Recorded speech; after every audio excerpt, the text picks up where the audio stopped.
La situation empire d'heure en heure pour les civils pris au piège à Alep. Pour en parler, je suis en duplex avec Jens Lerke, porte-parole du Bureau de la coordination des affaires humanitaires des Nations Unies à Genève. Merci d'être avec nous.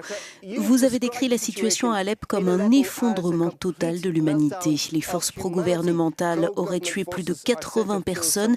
Est-ce que les Nations Unies savent quelles factions ont été impliquées et dans quelles circonstances ? Bien, nous ne savons pas exactement. Nous avons reçu de la part de multiples sources présentes dans la zone ces informations horribles, qui d'après nous ont une part de vérité, évoquant des exécutions de civils dans plusieurs quartiers.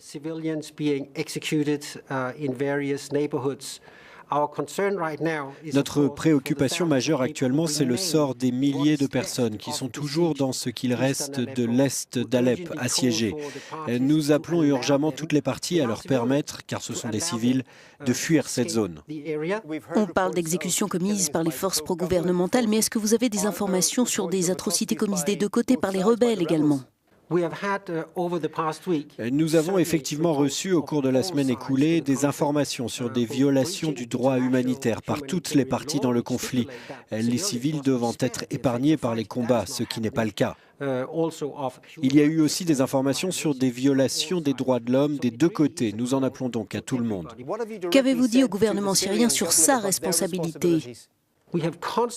Nous avons constamment, quotidiennement plaidé, préconisé, exhorté, crié même à chacun de lever le siège sur Alep-Est, comme nous demandons la levée des sièges à travers toute la Syrie.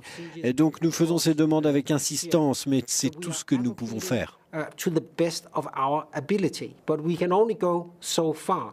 Que savez-vous sur les civils qui auraient disparu dans les zones récemment reprises par les forces gouvernementales syriennes ?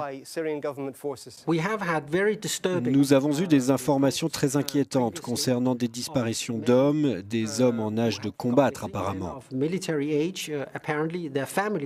Leurs familles ont déclaré qu'ils avaient disparu après avoir fui. Nous avons évidemment exprimé notre profonde préoccupation. Il y a des antécédents de détention arbitraire et de torture en Syrie et nous sommes bien sûr extrêmement inquiets quand nous recevons des informations comme celle-là. Cela rappelle ce qui s'est passé à Srebrenica, notamment l'inaction de la communauté internationale. Est-on face à un nouveau Srebrenica ? Il est presque impossible de comparer ces deux situations extrêmes. Elles sont extrêmes, mais ce ne serait pas juste de les comparer.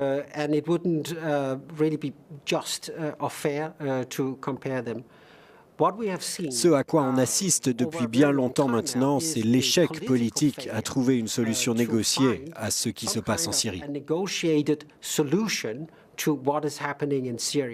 Merci d'avoir évoqué avec nous ce qui se passe à Alep.